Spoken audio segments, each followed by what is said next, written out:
Las tortitas se doraban en la sartén de hierro fundido, y Clara levantaba con cuidado el borde de cada una con la espátula para comprobar que estuvieran en su punto. La base quedaba dorada, uniforme, exactamente como le gustaban a Hugo. Él, al principio de vivir juntos, le había dicho que a su madre siempre le quedaban crudas por dentro o duras como suelas de zapato, y que si ella iba a prepararlas, que lo hiciera en condiciones. Y ella se esforzaba por hacerlo en condiciones. En la cafetera italiana empezaba a asomar el café, y Clara logró apartarla del fuego justo en el segundo exacto en que el líquido oscuro burbujeó dispuesto a derramarse. El aroma a café se mezcló con el de la vainilla y la masa dulce, y por primera vez en toda la mañana la cocina se sumió en una paz auténtica. Desde la habitación infantil llegaba una respiración suave.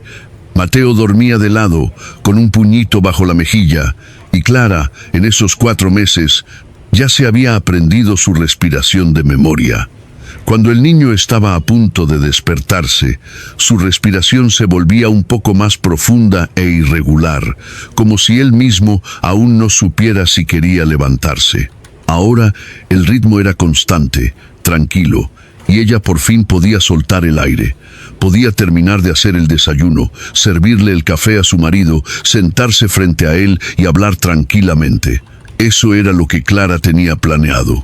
Tranquilamente, sin reproches, sin resentimientos, sin lágrimas, como 2 adultos que tienen un bebé pequeño y una vida en común. Sacó del armario 2 platos, uno grande con el borde azul para Hugo y uno más pequeño para ella. Colocó las tortitas con cuidado y al lado puso un poco de nata y mermelada de moras que su madre había preparado el verano anterior. Su madre siempre tenía esas reservas de tarros, sellados con círculos de papel cuadriculado donde ponía moras, agosto. Cuando Clara estaba embarazada, su madre llegó del pueblo con una bolsa entera de esos tarros y le dijo: «Vitaminas, hija». Casi no les echaba azúcar. Clara se reía entonces diciendo que en 3 cucharadas de esa mermelada había más azúcar que en un café entero, pero aceptó los tarros y ahora sacaba uno casi cada mañana. Había tanto silencio en la cocina, ese silencio que solo existe en las horas entre las 6 y las 8 de la mañana, cuando en el bloque de pisos aún nadie sale para ir a trabajar. El ascensor todavía duerme y al otro lado de la ventana apenas empieza a clarear. Clara adoraba esa hora. Antes de que naciera Mateo, porque podía tomar el café a solas con su marido.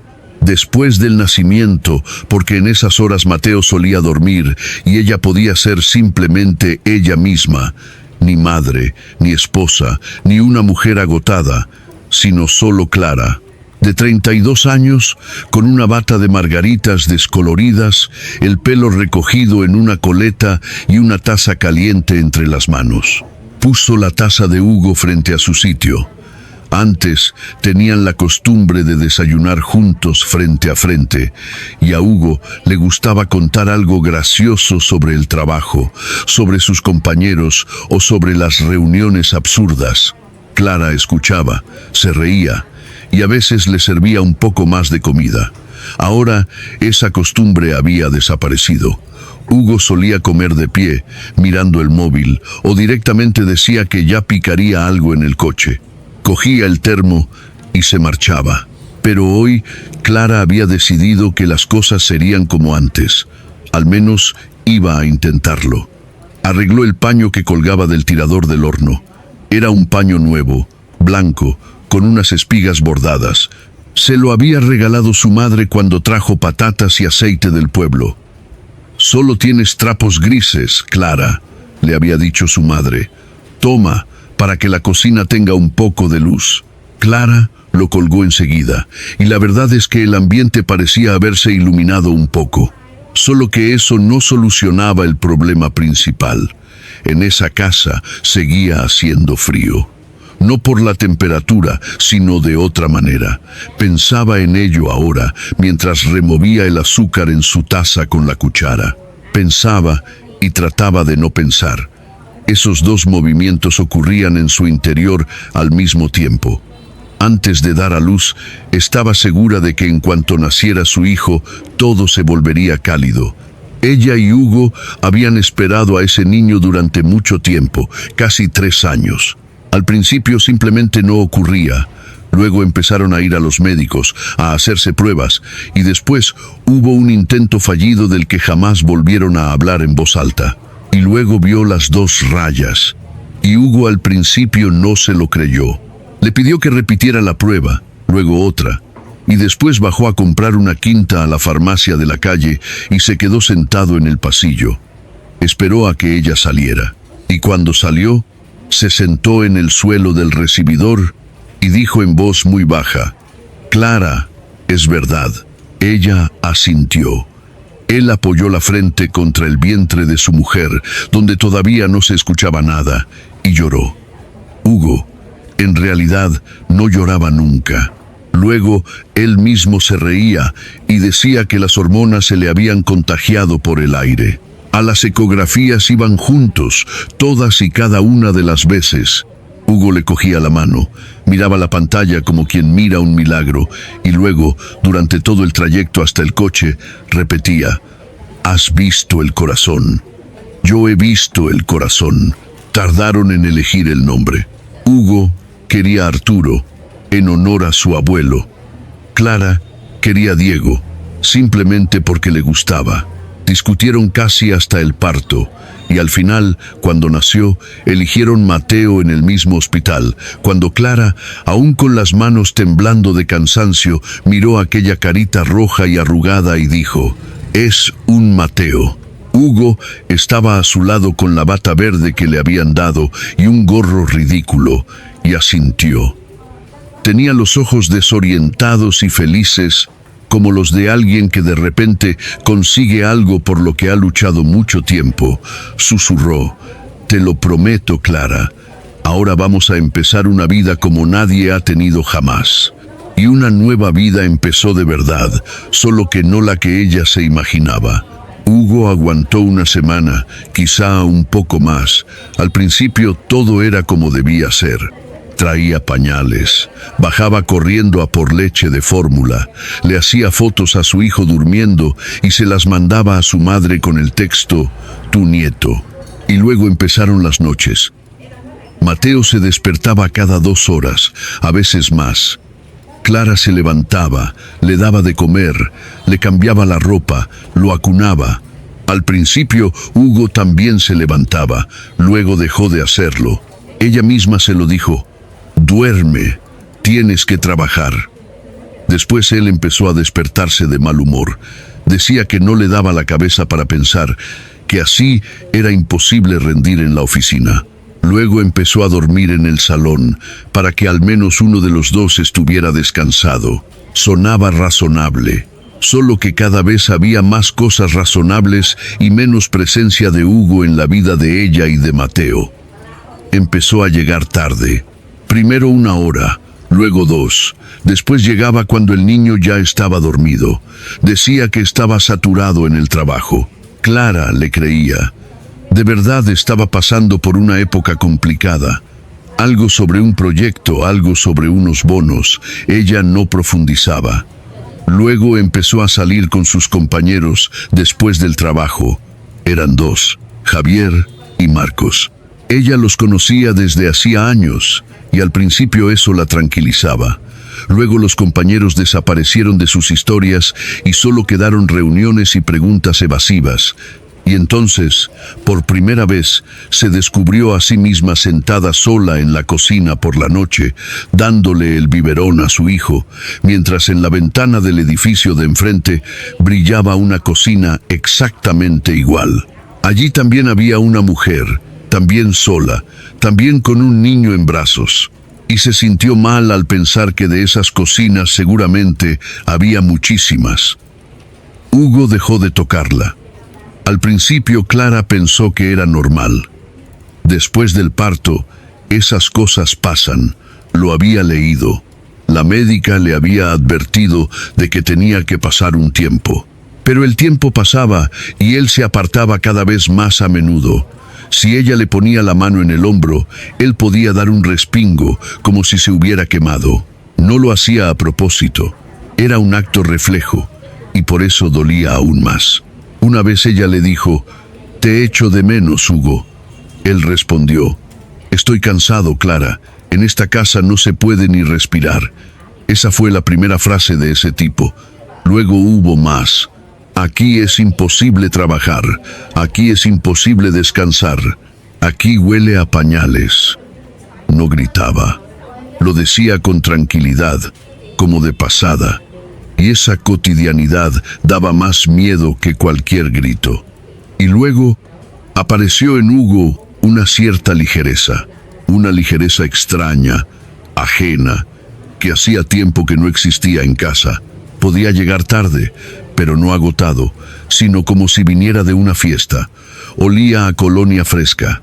Clara conocía sus perfumes, sabía si eran baratos o caros, y ese no era el de siempre. Él le sonreía al móvil. Una vez entró en el salón y él estaba sentado en el sofá, mirando la pantalla y riéndose por lo bajo. Al verla, la sonrisa se le apagó, como si alguien hubiera pulsado un interruptor. El teléfono quedó boca abajo sobre el reposabrazos. Él dijo: «Ah, estás aquí», como si ella no hubiera entrado en su propia casa. Empezó a irse al baño para responder mensajes. Eso era, probablemente, lo más extraño de todo. Antes, Hugo podía escribir a cualquiera delante de ella, a su madre, a un amigo, a un compañero. Y ahora, el móvil le vibraba en el bolsillo. Miraba la pantalla, decía: «Ahora vengo». Se levantaba y se iba al baño. Abría el grifo del agua.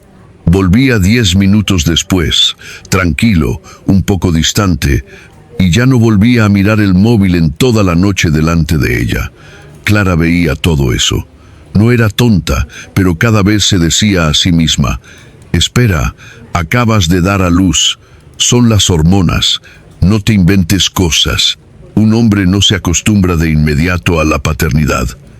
Dale tiempo». El tiempo pasaba. La costumbre no llegaba. Y hoy ella había decidido que ya era suficiente. Basta de posponerlo. Iban a hablar sin escenas dramáticas, sin lágrimas, sin sospechas, como adultos.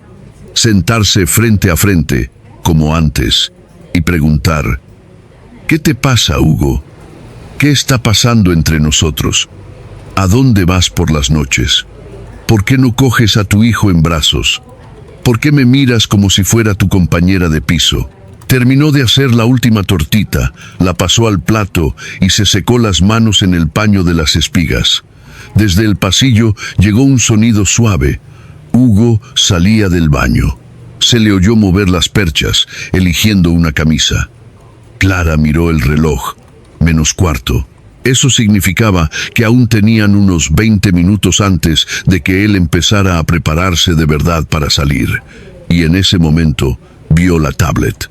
Estaba en la esquina de la mesa del comedor, cerca de la pared, donde Hugo tenía montada una especie de segunda zona de trabajo.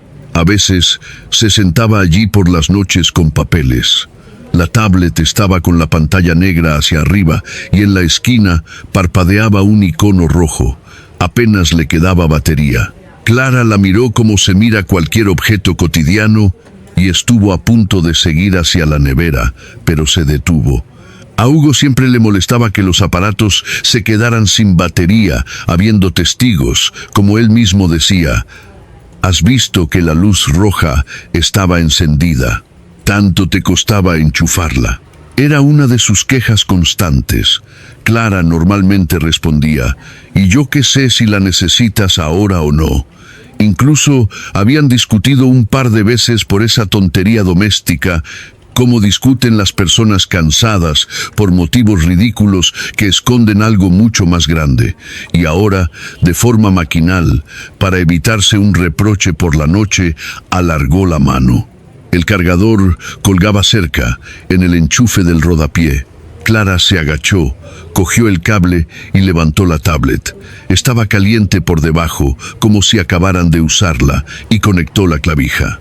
La tablet emitió un leve sonido metálico. La pantalla se iluminó. Estaba bloqueada. Solo un cuadrado negro con el teclado numérico en el centro y el reloj arriba. Pero justo en la parte superior, encima del reloj, en la barra de notificaciones, asomaba una pequeña línea. Al principio Clara no prestó atención. Ya estaba casi dándose la vuelta hacia los fogones cuando, por el rabillo del ojo, captó unas letras y el remitente, LDoc. Eso era todo. No había nombre. Solo una inicial y una abreviatura, como si la persona no fuera una persona, sino un archivo informático. Y el mensaje en sí estaba minimizado. No se veía el texto, solo la notificación de que había llegado algo. Pero, por alguna razón, Clara se detuvo. Por alguna razón, esa firma le dio una punzada inmediata, incluso antes de que entendiera por qué. L. Podía ser cualquier cosa. Laura, Luis, Lucas, Doc. Tal vez documentos del trabajo. Tal vez un doctor. Últimamente Hugo había comentado de verdad que tenía que ir al médico. Algo de la espalda. La propia Clara le había dicho, ve, no lo dejes pasar. ¿Acaso era ese el famoso doctor? Pero, por alguna razón, su mano ya estaba fría. Todavía no de miedo, sino por ese presentimiento leve, casi imperceptible, que las mujeres conocen muy bien y del que rara vez se fían por completo. Quería dejar la tablet en su sitio. De verdad que quería hacerlo. Incluso le pasó por la cabeza. No te metas. Si hay algo, ya saldrá a la luz por sí solo. No te conviertas en la típica que husmea en el teléfono ajeno. Pero en ese preciso instante también afloró un recuerdo reciente, de hacía una semana. Estaban sentados en la cocina. Hugo intentaba arreglar un programa en la tablet, soltaba maldiciones y luego dijo, ¿qué más da? Le pondré una contraseña para que me dé suerte. Y, riéndose, tecleó 4 números que le dieran suerte. La fecha de cumpleaños de su hijo. Si este código no me salva, no me salva nada. En aquel momento, a Clara le pareció un gesto bonito. Le dio la impresión de que por fin empezaba a sentir de verdad que tenían un hijo. Ahora recordó esos números, el día y el mes. Solo 4 cifras que se sabía de memoria, porque las escribía en el padrón, en el registro civil, en cada documento médico. Las tecleó. La tablet hizo un clic sordo y se desbloqueó. Al principio no tuvo tiempo de asimilar nada. La pantalla no se abrió en el menú principal, sino directamente en la aplicación de mensajería. Por lo visto, Hugo había estado escribiendo por la mañana y no la había cerrado. Un gran chat de fondo blanco y arriba el nombre del contacto, ese mismo por LDoc, sin foto, sin estado. Solo un nombre, como una carpeta de contabilidad. Los mensajes se sucedían uno tras otro, largos y cortos, y Clara no leyó primero el último. Los ojos se le fueron hacia el centro. Allí había más texto. Estoy cansada de ser la segunda. Después de que naciera el niño, tampoco has sido feliz. Tú mismo dijiste que tu hijo te había arruinado la vida. Si quieres estar conmigo, deja de sentir lástima por ella. Clara leyó aquello y no comprendió de inmediato lo que había leído. Las palabras parecían escritas en otro idioma. Volvió a leerlo, luego otra vez. El tic-tac del reloj de pared empezó a resonar en sus oídos de forma extrañamente ruidosa. En algún lugar lejano, al otro lado del tabique, en la habitación infantil, Mateo dio un suave suspiro. Seguramente se estaba dando la vuelta en sueños. Clara prestó atención instintivamente a ese sonido, porque escuchar a su bebé era mucho más familiar que lo que sostenía en las manos. Su hijo volvió a respirar acompasadamente. Seguía dormido. Y Clara estaba de pie en la cocina, con su bata de margaritas, dándole la espalda a una sartén de hierro caliente, sosteniendo una tablet ajena en la que una mujer cualquiera le escribía a su marido: «Estoy cansada de ser la segunda». Eso significaba que él no era una asistente, ni un médico, ni una colega de un proyecto. Era la mujer de Hugo, su amante, a la que por lo visto había encontrado después de que ella le diera un hijo. Después de que él estuviera con la bata verde en el hospital, susurrando sobre una nueva vida, después de que llorara en el recibidor y apoyara la frente contra su vientre. Después de todo eso, conoció a alguien, y ese alguien le escribía que estaba cansada de ser la segunda. Las tortitas se enfriaban en el plato. Clara bajó lentamente la mirada hacia el último mensaje, el que había iluminado la pantalla bloqueada un minuto atrás. Era más corto y seco, no como el primero, como si lo hubiera escrito ya otra persona, tranquila, pragmática, acostumbrada a manejar papeles. El resultado está listo, recógelo hoy. Sí, el ADN antes del acuerdo. Y justo debajo, un archivo adjunto, la fotografía de algún documento. Clara pulsó sobre el archivo. Se abrió un informe médico, el encabezado de una clínica privada, un sello, los apellidos de su marido, Navarro Vargas, columnas con diversos indicadores, y en la parte inferior, una línea resaltada en la que su mirada chocó como contra un muro de hormigón. Alteraciones graves de la función reproductiva. La concepción natural es prácticamente imposible. Leyó esa frase 3 veces. 4, 5, y después levantó lentamente la cabeza y miró hacia la puerta de la habitación del niño. La puerta estaba entornada un palmo, tal como Clara la dejaba siempre por las noches para poder escuchar. Por la rendija se veía el borde de la cuna blanca, adornada con pequeños osos bordados. Tras el protector de la cuna, de lado, con su puñito bajo la mejilla, dormía Mateo, de 4 meses. Su hijo, suyo y de Hugo. Las pestañas oscuras eran las de Hugo, largas, ligeramente curvadas en las puntas. La primera vez que se fijó en ellas fue en el propio hospital, y entonces le dijo a su suegra: «Es usted en miniatura». El hoyuelo en la barbilla también era suyo. Cuando Mateo sonreía en sueños, el hoyuelo se hacía más profundo, y el parecido resultaba casi ridículo. Y ahora Clara miraba la fotografía de un informe médico, según el cual un niño así no podía ser de Hugo. Algo hizo clic en su interior.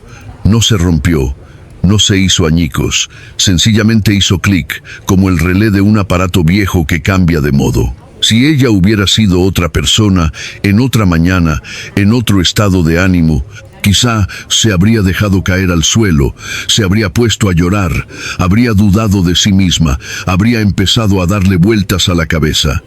Y si resulta que, y si hay algo que no recuerdo, pero Clara, en toda su vida, solo había dado a luz a un niño y sabía perfectamente de quién era, y miraba esas pestañas, ese hoyuelo y ese pequeño puño bajo la mejilla.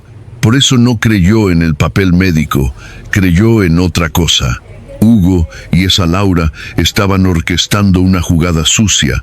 Antes de un peritaje real, antes de los médicos, antes de un juicio, planeaban ponerle delante a Clara un papel que decía que el niño no era suyo y obligarla, bajo los efectos del pánico, a firmar algo. ¿Qué era exactamente? Aún no lo sabía, pero por pura intuición ya comprendía que no habría nada bueno en ello. Si no, ¿por qué tanta prisa? Si no, ¿por qué antes del ADN? Por extraño que pareciera, las manos le dejaron de temblar. Al contrario, se volvieron muy firmes. Cogió su propio teléfono, que estaba junto a los fogones al lado del salero, y rápidamente, una tras otra, fotografió la conversación. Primero el mensaje sobre ser la segunda, luego el del hijo que le había arruinado la vida, luego lo del ADN antes del acuerdo, después el propio informe, y finalmente un plano más de cerca para que se viera bien el sello. No respiró mientras hacía las fotos. Cuando terminó, soltó el aire. Comprobó que las imágenes se habían guardado y salió del chat. Luego pulsó con cuidado el botón de bloqueo de la tablet. La pantalla se apagó. Clara colocó el dispositivo exactamente donde estaba, con la pantalla negra hacia arriba, pegado a la pared en la esquina de la mesa. No desenchufó el cable del cargador. Que todo pareciera como de costumbre. Había puesto a cargar el aparato, no había abierto nada, no había leído nada, no sabía nada. Volvió a los fogones. Bajo la sartén aún ardía una llama pequeñita. Se le había olvidado apagarla. Clara giró el mando. El fuego se apagó y la cocina volvió a sumirse en un silencio absoluto. En ese silencio escuchó pasos por el pasillo. Hugo caminaba hacia la cocina sin prisa, con el paso matutino y tranquilo de un hombre que lo tiene todo bajo control. Olía a colonia fresca, esa misma colonia ajena que no era la suya de siempre. El cuello de la camisa estaba perfectamente planchado, el pelo aún un poco húmedo tras la ducha. Tenía un aspecto impecable, aseado, de haber dormido bien, demasiado impecable para alguien que se había pasado toda la semana quejándose de que en casa no se podía ni respirar. «Anda, ya estás aquí», dijo él, deteniéndose en el umbral. Su mirada se deslizó por la mesa, por las tazas, por las tortitas, y se clavó en la tablet junto a la pared. Durante un segundo apareció una breve arruga entre sus cejas, muy breve. Si Clara no supiera en ese momento lo que sabía, ni siquiera se habría dado cuenta, pero lo notó. «¿La has puesto a cargar?», preguntó él. «Gracias. La he puesto», respondió Clara. Su voz sonaba estable. Ella misma se sorprendió de lo estable que era. «Siéntate, que se enfría». Él se sentó en su sitio de siempre. Frente a ella, desdobló la servilleta, cogió el tenedor, la miró a través de la mesa, y en esa mirada estaba exactamente lo mismo que ella ya conocía de memoria de los últimos meses. Una atención distante, casi de pura cortesía, como la de alguien que piensa en sus propios asuntos mientras come un desayuno ajeno. Clara le sirvió el café, se sentó enfrente y apoyó las manos en la mesa. «¿Vas a estar en casa esta noche?», preguntó ella. Hugo masticó, dio un sorbo a la taza, miró hacia algún punto por encima del hombro de su mujer. «No lo sé», dijo. «Tengo que cerrar un asunto». Y en ese preciso instante, Clara comprendió que hoy él no sería el único que iba a cerrar un asunto. Hugo se terminó las tortitas rápidamente. Antes se pasaba mucho tiempo desayunando. Le contaba cosas, le pedía repetir, le decía: «Clara, ¿qué mano tienes para la cocina?». Hoy se comió 3. Apartó el plato, se limpió los labios con la servilleta y se levantó. Se terminó la taza de café de pie junto al fregadero. Miró el reloj y dijo: «Bueno, me voy». Se acercó a la silla donde colgaba su chaqueta, se la puso. Ya en la puerta del recibidor se volvió y su mirada volvió a resbalar por la mesa, por la tablet. Clara lo vio con el rabillo del ojo mientras seguía recogiendo los platos. No se dio la vuelta a propósito, se sirvió un poco más de café, como si no hubiera nada más importante en el mundo que esa taza en ese preciso minuto. «No te olvides de que hoy tengo que pasar a ver a mi madre», dijo él. «A lo mejor llego tarde». «Entendido», respondió Clara. Él se quedó un segundo más en el umbral, como si quisiera añadir algo más, pero no lo hizo. Cerró la puerta suavemente, sin aspavientos, como se cierra 100 veces por semana. Clara escuchó cómo hacía clic la cerradura, cómo llamaba al ascensor, cómo el ascensor bajaba, y solo entonces dejó su taza sobre la mesa con sumo cuidado, porque en ese instante sus manos habían dejado de estar firmes de nuevo. En la habitación se removió Mateo, un sonido suave y adormilado, aún sin llegar a ser llanto, solo la preparación para llorar. Clara se levantó, Se secó las manos en el paño de las espigas y fue hacia su hijo. Mateo estaba tumbado boca arriba, moviendo los puñitos en el aire, como hacen los bebés cuando quieren que los cojan. Al ver a su madre, sonrió con la boca desdentada, y el hoyuelo de su barbilla se hizo más profundo. Clara se inclinó, lo cogió y lo apretó contra su hombro, calentito, y ya pesaba lo suyo. Olía a leche y a ese olor especial a bebé que no se parece a nada más. Se quedó así un minuto, simplemente cerrando los ojos, y aspiró ese olor profunda, muy profundamente. «Vamos a comer», pequeñín le dijo en un susurro. El día siguió su curso. Clara se movía por el piso como siempre. Daba de comer, cambiaba pañales, lavaba biberones, los ponía en el esterilizador, planchaba ropita, colgaba la colada en el tendedero junto a la ventana.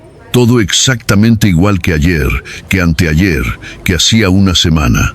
Solo que en su cabeza, constantemente, como un disco rayado, daban vueltas dos frases. Sí, el ADN antes del acuerdo. Estoy cansada de ser la segunda. Intentaba ahuyentarlas, pero no podía. Volvían cuando removía la papilla, volvían cuando cambiaba el pañal, volvían cuando miraba a su hijo dormido en brazos y contaba cuántas veces se le movían las pestañas en sueños. Hacía cada movimiento como si estuviera bajo el agua, lentamente enfrentándose a una resistencia. El té de su propia taza se quedó frío y solo se acordó de él cuando dio un sorbo e hizo una mueca de disgusto. En el fuego se había quedado un cazo con agua, se le olvidó apagarlo. Menos mal que el agua no se había evaporado del todo, quedaban un par de dedos. Clara apagó el fuego y apoyó la frente contra la puerta fría del armario. Se quedó así unos 10 segundos. Se sintió un poco mejor. La lavadora en el baño entró en la fase de centrifugado y empezó a zumbar como un avión pequeño. Al principio Clara dio un respingo por el ruido. Luego se rió de sí misma. Menuda estampa. Asustándose de la lavadora. Cerca del mediodía sacó a Mateo a la terraza. La terraza estaba acristalada, pero las hojas se podían abrir un poco, y Clara siempre las dejaba entreabiertas para que respirara aire fresco. Abajo en el patio paseaba la vecina del tercero, doña Carmen, con su perrito blanco. Doña Carmen vio a Clara en la ventana y le saludó con la mano. Clara le devolvió el saludo. Mateo respiraba suavemente apoyado en su hombro, calentito, sereno, ignorante de que aquella misma mañana su propio padre estaba orquestando una trama en la que él, Mateo, terminaría siendo hijo de nadie. Y fue entonces cuando Clara, por primera vez en toda la mañana, sintió de verdad cómo empezaba a temblar todo en su interior. No por fuera, sino por dentro, como vibra un cable de alta tensión, aparentemente tranquilo, pero si lo tocas, te fríe. Acostó a Mateo en la cuna y le encendió el móvil musical, ese carrusel giratorio con ositos y una melodía suave. Mateo se quedó embelesado mirando los ositos. Clara salió sin hacer ruido de la habitación, entornó la puerta, fue a la cocina, se sentó a la mesa, sacó el teléfono y abrió la galería de fotos. Estaba todo allí. El papel no había desaparecido. Los mensajes no habían desaparecido. No se había vuelto loca, ni se lo había inventado. Encontró a Inés en la lista de contactos rápidamente. Eran amigas desde hacía 12 años, desde segundo de carrera. Inés se había hecho abogada y precisamente especializada en derecho de familia. Clara todavía recordaba cómo bromeaban al respecto. Madre mía, menuda especialización has elegido. A ver los divorcios ajenos, qué divertido. Inés respondía entonces, inténtalo tú, ya verás qué fiesta. Ahora Clara no estaba para bromas, pulsó el botón de llamar.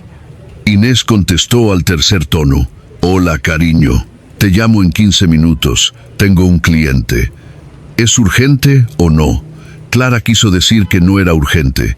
De hecho, siempre decía que no era urgente, incluso cuando sí lo era. Pero esta vez escuchó su propia voz diciendo, Urgente, Inés. Al otro lado de la línea hubo un segundo de silencio. Espera, dijo Inés. La llamó a los 7 minutos. Su voz ya era diferente, concentrada, profesional. Dime, y Clara se lo contó todo en orden, como pudo, sobre cómo Hugo había cambiado después de salir del hospital, sobre cómo había empezado a llegar tarde, sobre la ligereza que no mostraba en casa, sobre el móvil en el baño, sobre la tablet cargando, sobre la contraseña de la suerte, sobre el doc, sobre el estoy cansada de ser la segunda, sobre tu hijo te arruinó la vida, sobre el ADN antes del acuerdo, sobre el informe médico, sobre las alteraciones graves. Habló sobre las pestañas de Mateo y el hoyuelo, sobre cómo Hugo había mirado la tablet por la mañana y el fugaz gesto en su mirada. Inés escuchó en silencio. Solo la interrumpió una vez. ¿Has hecho fotos? Las he hecho con mi móvil. Perfecto. Cuando Clara terminó, al otro lado de la línea se hizo el silencio durante 1 minuto.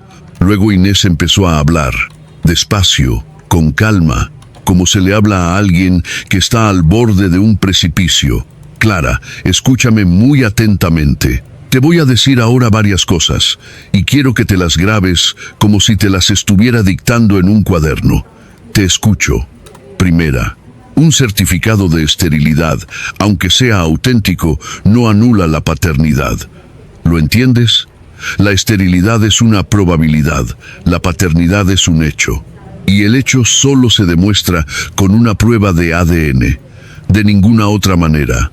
Ni un papel de una clínica privada, ni unos análisis, ni un tengo malos resultados significa legalmente que Mateo no sea su hijo. Esto es lo primero y lo más importante. ¿Entendido? Segunda, si te planta un informe y te empuja a firmar un acuerdo antes de hacer la prueba, significa que no busca la verdad. Necesita que te asustes antes de que se sepa la verdad. Es vital que entiendas esto. El que busca la verdad se va a hacer una prueba de paternidad. El que tiene prisa se va al notario. ¿Te ha quedado claro? Claro. Tercera, y aquí escúchame mejor que nunca, no firmes nada, ningún documento, nada de vamos a hacerlo por las buenas, nada de que no se enteren nuestros padres, nada de por el bien del niño, ni una sola firma. Clara, aunque llore, aunque te traiga flores, aunque te diga que te quiere, no firmas nada sin mí. ¿Comprendido? Comprendido. Cuarta, no vayas corriendo a las clínicas, no te hagas tú la prueba por tu cuenta solo por curiosidad. Si quieres, luego, en el marco de un proceso judicial, lo hacemos todo de manera oficial. Ahora mismo tú no confirmas nada y no desmientes nada. Tú simplemente sigues viviendo y crías a tu hijo. Vale.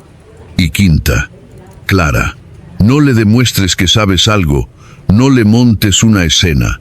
No estampes la tablet contra la pared, no le escribas a esa Laura, no la llames, hablo en serio. Si él no se ha dado cuenta de que lo has leído, esa es tu mayor ventaja ahora mismo.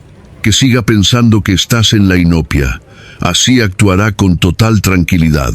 Y alguien tranquilo siempre deja más rastros que alguien asustado. ¿Estás conmigo? Contigo. Clara seguía sentada en la cocina. El hombro se le había entumecido por sostener el teléfono contra la mejilla, mientras con la otra mano recogía mecánicamente las migas de las tortitas del mantel, haciendo un montoncito. Escuchaba a Inés, y por primera vez en toda la mañana no sentía más miedo, sino más calma. No porque todo estuviera bien, sino porque aquel horror ya tenía nombre. Tenía una secuencia de pasos a seguir y tenía a alguien que sabía cómo enfrentarse a él. «Mándame las capturas», dijo Inés. «Todo de golpe, envíamelas ahora. Y una cosa más. Si hoy viene por la noche con intención de hablar, que es lo más seguro si esta mañana te ha dicho lo de cerrar un asunto, escúchalo con mucha atención. Fíjate en cómo dice las cosas. Por si acaso, pon a grabar la conversación con el móvil metido en el bolsillo. Aquí es legal grabar si tú participas en la charla. Es tu casa, estáis casados. Ya te explicaré los detalles, pero por precaución, ten el móvil en el bolsillo de la bata. De acuerdo. Y Clara, oye, lo has hecho muy bien. ¿Me oyes? Lo has hecho todo perfecto. Clara le dio las gracias, colgó y dejó el teléfono boca abajo. Se quedó sentada un minuto, luego otro, después se levantó, llevó la taza al fregadero y abrió el grifo. El agua empezó a correr. Con ese sonido le resultó más fácil respirar. El día continuó, solo que ahora Clara ya no tenía un disco rayado en la cabeza con 2 frases, sino una lista muy sencilla: no firmar nada, no demostrar nada, llevar el móvil en el bolsillo. Era una lista tan simple que, gracias a ella, la tensión de sus hombros fue cediendo poco a poco. Le dio de comer a Mateo otra vez, lo acostó y salió con él al patio a dar un paseo de media hora. Doña Carmen ya se había metido en casa con el perrito. En el patio, sentadas en un banco, había 2 señoras mayores discutiendo sobre lo caras que estaban las cebollas este año en el mercado. Clara pasó por su lado y las saludó con la cabeza. Ellas le devolvieron el saludo. La vida a su alrededor seguía exactamente igual que por la mañana. Era una sensación extrañísima. Por dentro se te está quemando la casa, pero por fuera la gente sigue hablando de cebollas. Al volver, recogió la casa, lavó ropa del bebé y se preparó una sopa sencilla, un caldo de pollo con fideos y zanahoria. Se la comió de pie junto a los fogones, porque parecía incapaz de sentarse y no paraba de mirar el reloj. Hugo le había dicho que llegaría tarde. Ese tarde pendía sobre todo el día como una nube negra. Hacia las 7 llamó su madre. Clara no lo cogió. Ahora no. A su madre ya la llamaría después. Ya se lo contaría todo. Pero hoy no. Su madre se pondría a llorar, a llevarse las manos a la cabeza, empezaría a preparar las maletas para venir. Y Clara necesitaba mantener la mente fría, no tener que consolar a nadie. A las 8:30 Mateo se quedó profundamente dormido para pasar la noche, o al menos eso esperaba ella, un mínimo de 3 horas. Clara se sentó en la butaca del salón, se echó una manta por encima y se puso a esperar. Encendió la televisión sin volumen, solo para tener algo de luz y movimiento. En la pantalla, a las 10:45 sonó la cerradura. Hugo entró en el recibidor y Clara se dio cuenta al instante de que algo no iba bien. No estaba como por la mañana. Por la mañana estaba seguro y pulcro. Ahora, emanaba de él esa calma tensa y particular que tiene alguien que lleva un documento vital en el bolsillo. «Hola», dijo él. «Hola». «¿El niño duerme?» «Duerme». En el recibidor crujió un papel celofán. Clara se incorporó un poco en la butaca y vio cómo Hugo entraba en el salón con un ramo grande de crisantemos blancos con hojas verdes, envuelto en plástico de floristería y atado con una cinta fina. Hugo no le regalaba flores desde hacía por lo menos 8 o 9 meses. Desde marzo del año pasado, seguro. Se acercó y le tendió el ramo. «Son para ti». Clara lo cogió. Las flores tenían un olor fresco y un poco frío. Evidentemente, acababan de traerlas de la calle. El frío aún no se había disipado de los pétalos. Las sostuvo contra el pecho y miró a su marido. Hugo la miró a los ojos fugazmente, durante un segundo, y desvió la mirada. Pasó de largo hacia la puerta de la habitación del niño, la entornó, se quedó allí de pie y miró hacia adentro. En ese preciso momento, su hijo dio un suspiro sonoro en sueños. Hugo no entró, no se inclinó, no le arregló la manta. Simplemente se quedó mirando unos 5 segundos, cerró la puerta y volvió al salón. «Siéntate», Clara, dijo él. «Tenemos que hablar». Se sentó en el sofá frente a la butaca y se puso sobre las rodillas una carpeta oscura de piel, de esas de las que tienen las esquinas reforzadas, nueva. Clara la veía por primera vez. Desabrochó la lengüeta. De la carpeta asomaron unos documentos a medias, y en ese instante, Clara, sin apartar los ojos de la carpeta, bajó sigilosamente la otra mano hasta el bolsillo de su bata. Allí, caliente por el contacto con su pierna, estaba su móvil. Tanteó hasta encontrar el botón de la grabadora. Hugo abrió la carpeta. Hizo un movimiento torpe. Tiró un poco de la lengüeta y uno de los folios estuvo a punto de resbalar hasta sus rodillas. Lo arregló, igualó el montón de papeles y puso la mano extendida encima, como si quisiera sujetar lo que estaba a punto de sacar. Clara observaba todo en silencio. El ramo de crisantemos descansaba sobre su regazo, encima de la manta, y no tenía intención de apartarlo. No tenía fuerzas. Las flores olían a frío y a envoltorio de floristería, y, por alguna razón, ese olor le producía un escozor en la garganta. «Clara», dijo Hugo, «te pido que no te pongas nerviosa. De verdad, te lo ruego, escúchame hasta el final». «Te escucho», respondió Clara. Él se pasó una mano por la cara, suspiró, hizo esa pausa tan característica de quien ha ensayado una conversación, y de pronto no está seguro de con qué frase había decidido empezar. «Entiendo cómo va a sonar esto», comenzó, «y entiendo que ahora, bueno, que has dado a luz hace poco, que estás cansada, que son las hormonas, lo entiendo perfectamente. Por eso quiero que me escuches con calma, de manera racional». Clara no dijo nada, solo apretó los dedos alrededor del tallo de un crisantemo, justo debajo del plástico. El dedo palpó la aspereza de la hoja y ella se concentró en esa pequeña molestia. Hugo sacó el primer folio y lo dejó sobre la mesa de centro, entre los dos, girándolo hacia ella. Era el mismo informe médico. Clara lo reconoció al instante. El membrete del centro, el sello, las columnas. Solo que ahora el papel tenía un aspecto fresco y crujiente, como si lo hubieran impreso esa misma mañana. «He ido al médico», dijo él. «Llevaba tiempo queriendo ir, pero lo iba dejando, ya lo sabes. Y bueno, resulta que tengo alteraciones graves.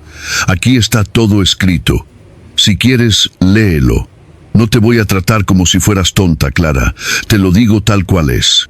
Según estos resultados, es prácticamente imposible que yo conciba de forma natural». Se calló. La miró fijamente, esperando una reacción. Clara bajó los ojos lentamente hacia el papel, miró la frase que ya se sabía de memoria. «Alteraciones graves de la función reproductiva. La concepción natural es prácticamente imposible». La leyó otra vez, como si la viera por primera vez. Luego levantó la vista. «¿Y qué?», preguntó. Su voz sonó firme, algo apagada. «¿Cómo qué? ¿Y qué?». Hugo se echó hacia adelante. «Clara, ¿comprendes lo que significa esto? Dímelo tú». Él volvió a pasarse la mano por la cara. Se humedeció los labios. «Significa que no puedo estar seguro de que Mateo sea mi hijo. No estoy diciendo que te culpe. ¿Me oyes? No te estoy acusando. Igual hubo algo, igual no. Yo no me meto en eso.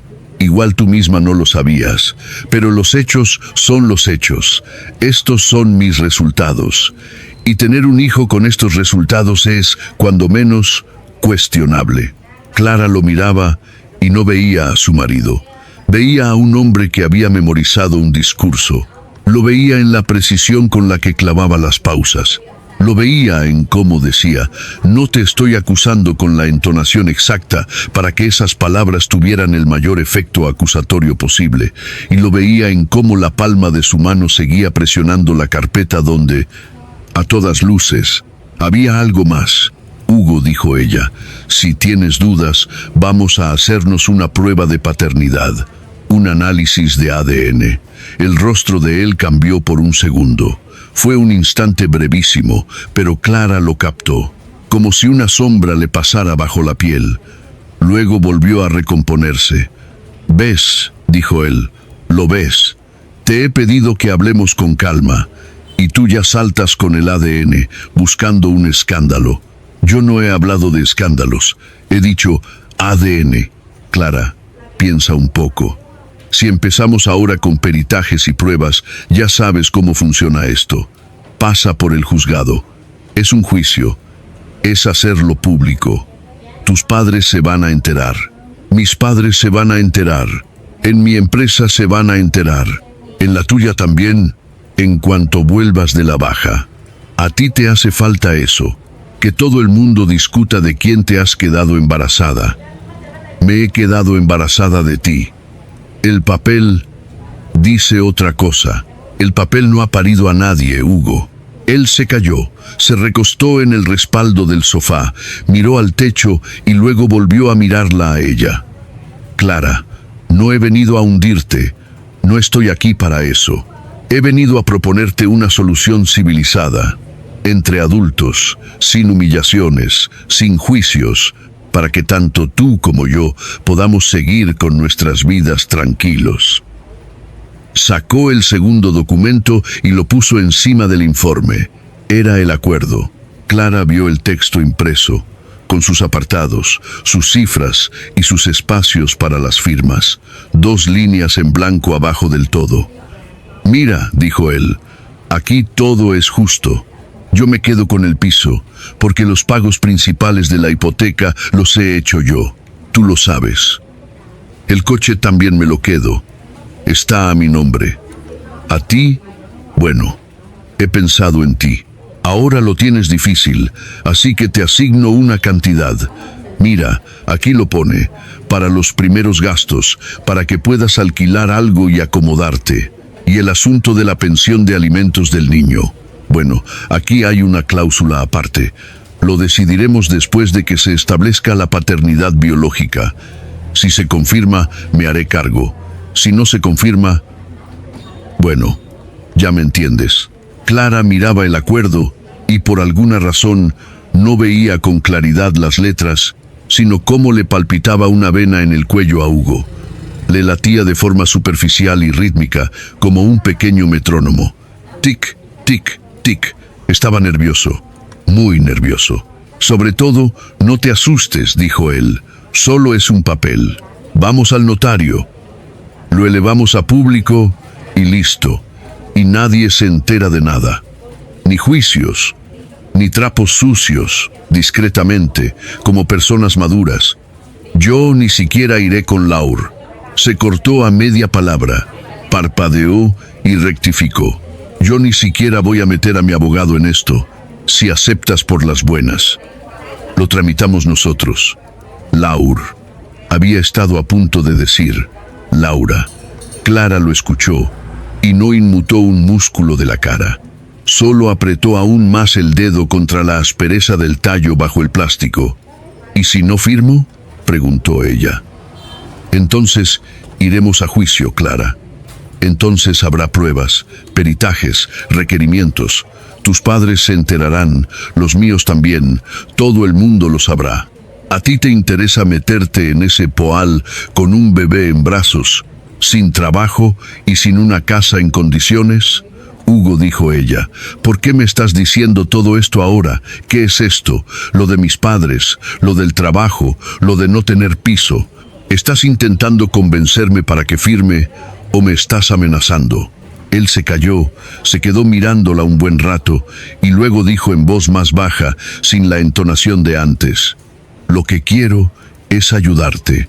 Pues entonces hagamos la prueba de ADN, simplemente eso, antes de firmar cualquier acuerdo. Yo no entiendo por qué te niegas en rotundo, y tú no entiendes por qué yo me niego a firmar». Hugo se levantó, caminó hasta la ventana, dio la vuelta y se volvió a sentar. «Vale», dijo. «Mira, no voy a tomar ninguna decisión ahora mismo. No lo firmes hoy. Piénsalo, no te meto prisa. Pero te pido una cosa, No metas a nadie en medio, ni amigas, abogadas, ni madres. Esto es asunto tuyo y mío. ¿De acuerdo? Clara dejó lentamente el ramo sobre el reposabrazos de la butaca. Los crisantemos resbalaron dentro del plástico. La cinta se soltó. Sin un abogado no firmo absolutamente nada, dijo ella.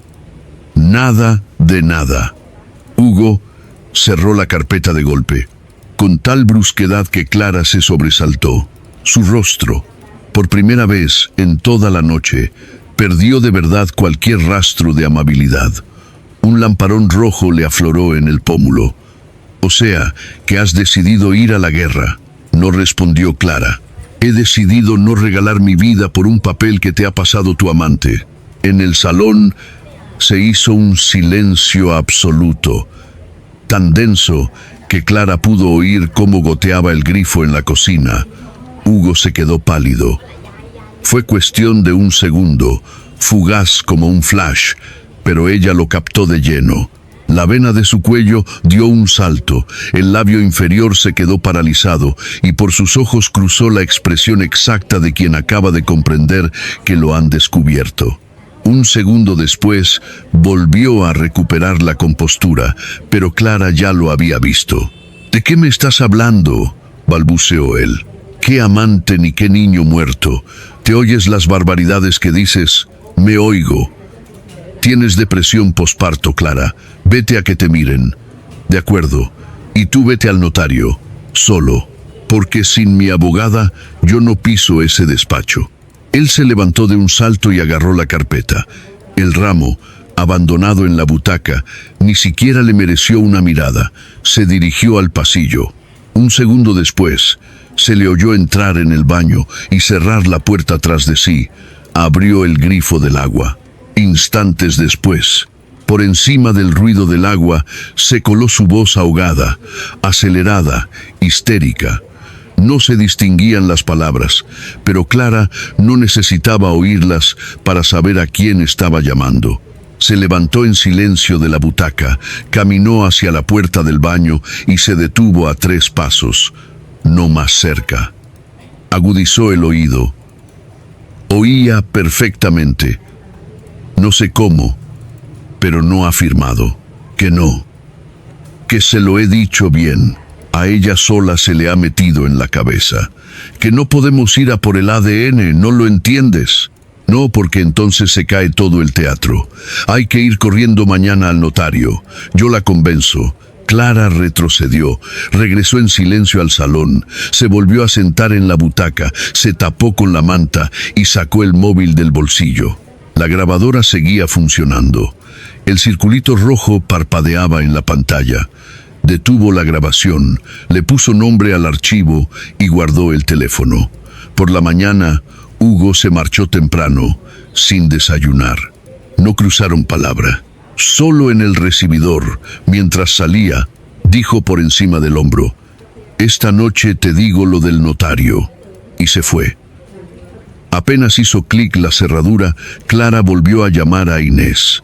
A las 2 horas ya estaban sentadas en la cocina de Clara. Inés, con un traje de pantalón negro, su inseparable agenda de trabajo y esas gafas de montura fina que a Clara tanto le gustaban ya en la época de la universidad. Delante de ella estaba la carpeta de Hugo. Clara la había fotografiado con sumo cuidado por la noche, mientras él dormía en el salón, y por la mañana había impreso los documentos. Inés leyó en silencio durante unos 10 minutos. Luego se quitó las gafas y se frotó el puente de la nariz. «A ver, Clara, escúchame. El piso lo comprasteis estando casados. Eso para empezar. Y una parte importante de la entrada salió de la herencia de tu abuela. Lo demostraremos con documentos. Eso lo segundo. El niño nació dentro del matrimonio. Eso lo tercero. Lo que significa que por ley, Hugo es el padre de Mateo, a menos que se demuestre lo contrario en un juzgado. Un informe de una clínica, por muy auténtico que sea, no anula una paternidad. ¿Entendido? Entendido. Segundo, el informe en sí me escama muchísimo. ¿Ves este número de registro? Es rarísimo. Y el membrete parece antiguo. Ese tipo de formatos dejaron de usarlos hace al menos 3 años en los centros médicos privados. Además, está la firma y los apellidos, pero no se entiende a nombre de quién va colegiado. Las iniciales están borrosas. Voy a mandar un requerimiento a esa clínica. Oficial, a través del Colegio de Abogados. Si resulta que ellos no han emitido este dictamen a nombre de Hugo, ya estamos hablando de otro nivel.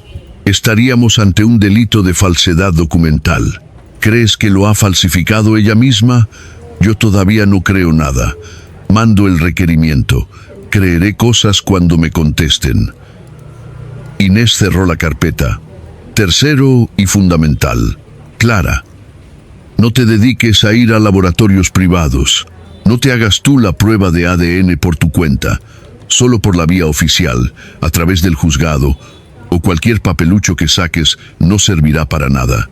¿Me escuchas? Te escucho. Y no firmes absolutamente nada ante notario. Si te cita, yo voy contigo. Clara asintió. Hugo llamó esa misma noche. Su voz sonaba artificialmente suave, casi empalagosa. Ese mismo tono que usaba siempre que deseaba conseguir algo con desesperación. Clara, nos he dado cita para pasado mañana, a las 10 de la mañana, solo para sentarnos a ver las opciones. Sin firmar nada si no estás preparada, solo para hablarlo. Vale, dijo Clara. Allí estaré. Y colgó el teléfono. El día acordado, Clara se presentó en la notaría acompañada por Inés. Llegaron un poco antes a propósito, para tener tiempo de observar el terreno. Era un edificio de oficinas normal y corriente, de 5 plantas. El notario tenía su despacho en la segunda. Clara e Inés subieron por las escaleras. No usaron el ascensor. Inés se lo pidió expresamente. En el pasillo, junto a la puerta del notario, estaba Hugo. Y allí estaba ella, una mujer joven, de unos 30 o 32 años, con un abrigo beige abrochado hasta el cuello, unas botas elegantes y el bolso colgado al hombro. Tenía el móvil en la mano y fingía estar mirando la pantalla. Pero Clara se dio cuenta enseguida. Cada 2 o 3 segundos levantaba la vista para comprobar dónde estaba Hugo. Hugo estaba medio girado dándole la espalda. No hablaban entre ellos, pero les unía ese hilo invisible y tenso que conecta a 2 personas que intentan disimular, muy torpemente, que no se conocen. Hugo vio a Clara y dio un paso hacia ella. Esbozó una sonrisa forzada. «Qué bien que hayas venido. Ahora entramos. Todo va a ir bien». Y solo entonces se fijó en Inés. La sonrisa se le borró de golpe. «Ella es mi abogada», dijo Clara. Hugo abrió la boca, la cerró, lanzó una mirada hacia la mujer del abrigo beige. Una mirada corta y nerviosa. La mujer clavó los ojos en la pantalla del móvil. Clara se volvió hacia ella y se acercó un poco más. La mujer del abrigo beige levantó la mirada y en ese preciso instante su rostro era un libro abierto. «Laura», dijo Clara en voz baja. La mujer palideció. Sin responder, miró a Hugo aterrada, buscando en él algún tipo de indicación. Hugo dio un paso rápido hacia adelante. «Es una compañera del trabajo que me está echando una mano con el papeleo. Le pedí que se pasara por si teníamos alguna duda para asesorarnos». Inés abrió con parsimonia su carpeta negra y sacó unos cuantos folios A4. Las impresiones de los pantallazos de la conversación, ampliadas y nítidas, las depositó con cuidado sobre el alféizar de la ventana, de manera que tanto Hugo como Laura pudieran verlas. «Perfecto», dijo Inés. Su voz sonaba tan gélida que Hugo pareció retroceder medio paso. «En ese caso, tal vez la compañera que te echa una mano con el papeleo pueda explicarnos a todos por qué te recomienda, por escrito, darte prisa y firmar antes del ADN. Es un tipo de asesoramiento fiscal un tanto peculiar». Laura miró los folios impresos, su propio contacto de fondo, sus propias frases. Estoy cansada de ser la segunda. El ADN antes del acuerdo. La cara se le llenó de ronchones rojos. Se giró hacia Hugo de forma brusca. Me dijiste que no sabía nada. Me dijiste que iba a firmar, que tenía miedo del escándalo. Fuiste tú el que quería irse, Hugo. Tú fuiste quien dijo que el niño había arruinado tu vida. Yo no me he inventado nada. Se le subió el tono de voz. Gritó casi las últimas palabras. La puerta de la notaría se abrió asomando una chica joven, una oficial con una carpeta, que contempló la escena y volvió a esconderse de inmediato. Un minuto después salió la propia notaria, una mujer de unos 50 años, con traje de chaqueta y los labios apretados. Evaluó la situación de un vistazo. Hugo rojo como un tomate, Laura al borde del llanto, los folios sobre el alféizar, la abogada con su carpeta y Clara contra la pared. Hoy no va a haber ninguna firma, dijo la notaria de forma tajante. No autorizo documentos bajo coacción, ni existiendo un conflicto de intereses tan palmario entre las partes. Hagan el favor de desalojar el pasillo.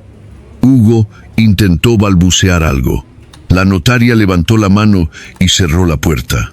Laura, sin mirar a nadie, dio media vuelta y echó a andar a toda prisa hacia las escaleras.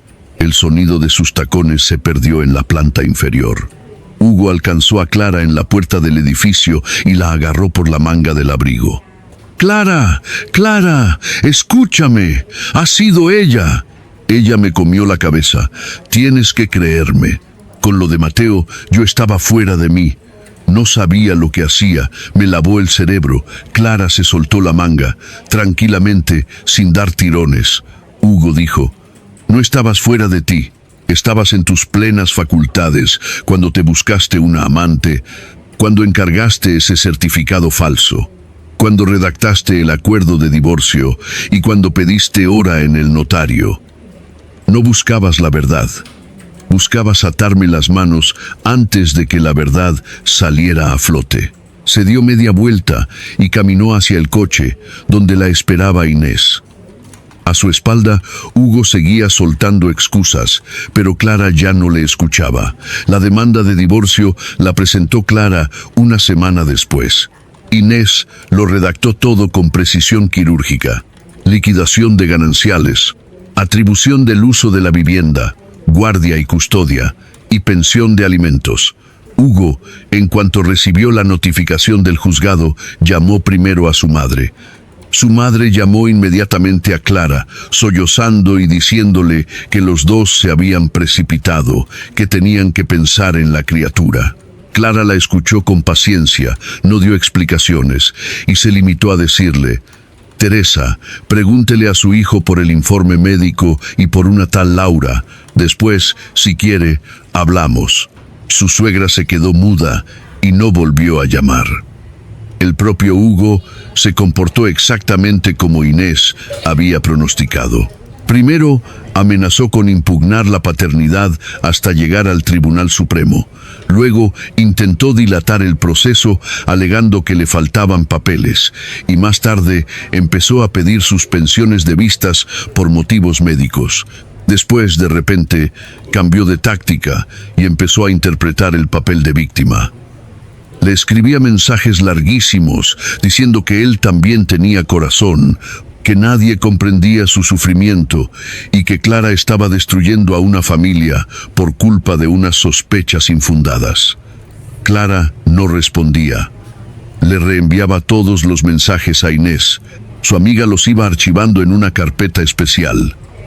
Por si acaso, decía Inés, aquí todo sirve. La prueba de paternidad se fijó para mes y medio después. Clara llevó a Mateo a la clínica forense designada el día acordado. Hugo llegó poco después. Tenía un aspecto sombrío y demacrado, y llevaba un jersey que ella jamás le había visto puesto. No la saludó. El trámite duró 10 minutos. Mateo ni siquiera lloró. Se limitó a mirar con curiosidad al médico que le pasaba el bastoncillo por la boca y le dedicó una sonrisa sin dientes. A Hugo le tembló un músculo de la cara en ese momento y se giró hacia la pared. Esas 3 semanas, hasta que salieron, los resultados las recordaría Clara como si hubieran sido una única y larguísima mañana gris. Daba de comer a su hijo, paseaba con el carrito, se hacía la comida y se echaba a dormir junto a Mateo. Su madre vino del pueblo y se quedó a vivir con ellos una semana. Fregaba el suelo, planchaba la ropa y no hacía preguntas. Solo una vez, por la noche, en la cocina, le acarició la cabeza a Clara como cuando era pequeña y le dijo: «Hija mía, tienes un mérito enorme. Yo en tu lugar me habría venido abajo». En ese momento, por primera vez en todo aquel tiempo, Clara se echó a llorar en silencio contra el delantal de su madre durante 5 minutos. Luego se sonó la nariz y se fue a darle el pecho a su hijo. El resultado llegó un miércoles a la hora de comer. Inés la llamó directamente. Tenía ese tono de voz propio de quien intenta reprimir una alegría inmensa para no gafar el momento. «Clara, ¿estás sentada?» «Estoy de pie. Siéntate». Clara se sentó en un taburete junto a los fogones. Probabilidad de paternidad: 99,9%. Mateo es su hijo. Se acabó, cariño, no hay ninguna duda. Clara sostuvo el teléfono contra la oreja mirando sus propias manos. No sentía nada. Ni alegría, ni regocijo, solo un cansancio infinito y un sabor amargo. Porque el hombre que había elegido el nombre para aquel niño, que había llorado de emoción en el pasillo viendo el test, que había estado a su lado con la bata verde en el hospital, ese mismo hombre había sido capaz de utilizar a su propio hijo como herramienta de chantaje, y ninguna prueba de ADN borraría ya ese hecho. Gracias, Inés. Eso no es todo. ¿Te acuerdas del requerimiento que envié al centro médico? Me acuerdo. Ha llegado la respuesta. Ellos jamás emitieron ese dictamen a nombre de Hugo Navarro. El papel no es suyo. El sello es falso. El médico que firma no está en su plantilla. Es una falsedad documental de manual, Clara. Hace un tiempo trabajó en un laboratorio de diagnósticos y tenía acceso a las plantillas de los informes. Lo usaremos en el juicio. Úsalo. Claro que lo usaré. El divorcio se alargó otros 2 meses. Hugo, acorralado por las pruebas y por su propio abogado, quien seguramente le explicó el panorama que se le venía encima, se volvió mucho más dócil y dejó de enviar mensajes lastimeros. Acudía a las vistas en silencio, siempre con el mismo jersey oscuro. El piso se repartió según la ley, protegiendo la cuota de Clara. La herencia de su abuela quedó reconocida como bien privativo en la aportación inicial. El niño se quedó con la madre y a Mateo se le asignó una pensión de alimentos fija. Hugo se quedó con el coche. Esa fue su única, minúscula victoria en todo el proceso. En cuanto a Laura, desapareció de la circulación antes siquiera de que terminara el divorcio. En cuanto comprendió que, en lugar de quedarse con un hombre libre y con piso, lo que la esperaba era ser investigada por falsificación de documentos y que a su amante le tocaba pagar una pensión, hizo las maletas. Hugo dejó caer ante el abogado que se había ido a vivir a otra ciudad, a casa de su madre. Clara se enteró de aquello y se sorprendió a sí misma al comprobar que no le dolía. Le daba exactamente igual. Hugo intentó acercarse a ella una vez más, ya con la sentencia firme dictada. Era finales de verano. Soplaba un viento cálido y las primeras hojas secas crujían bajo las ruedas del carrito. Clara paseaba con Mateo. El niño ya iba para 9 meses. Iba sentado en la silla de paseo con una gorra de tela, observando muy serio a las palomas del parque. Hugo salió de detrás de la esquina de un edificio como si hubiera sido casualidad, con la chaqueta desabrochada, sin bufanda, demacrado. «Clara, ¿podemos? Dime lo que quieras. Soy el único culpable». «Lo entiendo». Me lo creí todo. Me comió la cabeza. Después de que naciera Mateo, yo no era yo mismo.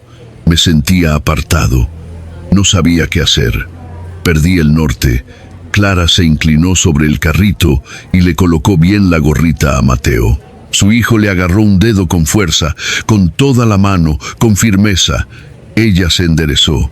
Hugo, no te asustaba que no fuera tuyo, te aterraba que sí lo fuera, porque entonces tenías que ser un padre de familia y no un invitado en tu propia casa. Y tú no quisiste ser padre. Él se quedó mudo. Abrió la boca, la cerró, asintió con la cabeza, dio media vuelta y se marchó despacio por la avenida, caminando como lo hace la gente que ya no tiene ningún sitio al que llegar a tiempo. Clara lo siguió con la mirada exactamente un segundo y luego empujó el carrito en dirección a la zona de columpios. Mateo cumplió 1 año a principios de primavera. Ya no hacía frío. En el patio se respiraba el olor a tierra mojada. En las ramas de las lilas asomaban los primeros brotes verdes. Clara preparó la mesa de la cocina de forma sencilla, sin grandes lujos.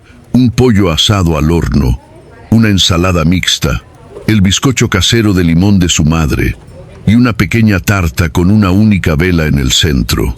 La vela era blanca, de cera, un poco torcida. Mateo intentó agarrarla enseguida y hubo que apartarla. Estaba su madre, estaba Inés, que en aquel año se había convertido casi en una hermana para Clara. También una amiga del colegio con su marido y su hija. Y doña Carmen, la vecina, con su perrito blanco, que se metió directo debajo de la mesa. No había mucha gente, pero la cocina parecía llena. Todos se reían, le sacaban fotos a Mateo. Doña Carmen contaba cómo a su hijo el primer diente le había salido tan torcido que pensaron que se quedaría así para siempre. Su madre iba repartiendo bizcocho a todo el mundo. Mateo, sentado en su trona con una camisa blanca nueva, se quedó ensimismado mirando la llamita de la vela con sus grandes ojos oscuros muy abiertos. Las pestañas seguían siendo largas, un poco curvadas hacia arriba, igual que las de su padre. El hoyuelo de la barbilla se hizo aún más marcado cuando le sonrió al fuego. Clara se acercó y sopló la vela despacito por él. Todos aplaudieron. En el enchufe junto a los fogones estaba su móvil cargando. La pantalla se iluminó. Entró una notificación corta. Clara alargó el brazo y cogió el teléfono. Durante un segundo, solo un segundo, algo le dio un pinchazo en el pecho, provocado por un recuerdo antiguo.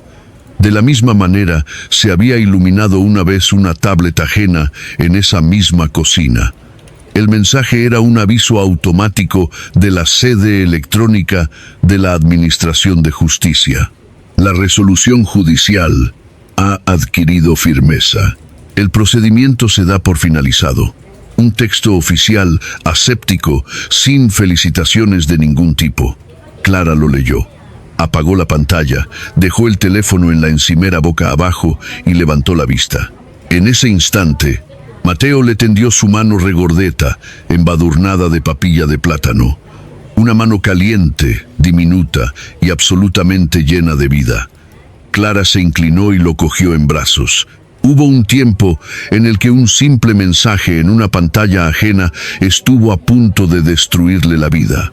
Ahora Clara sabía con total seguridad que aquello no la había destruido, la había salvado. La salvó de un hombre que quiso convertir la maternidad en una acusación, el amor en un chantaje y a su propio hijo en moneda de cambio. Hugo creyó que un papel falso le daría la libertad, pero ocurrió exactamente lo contrario. Fue la auténtica verdad la que la hizo libre a ella.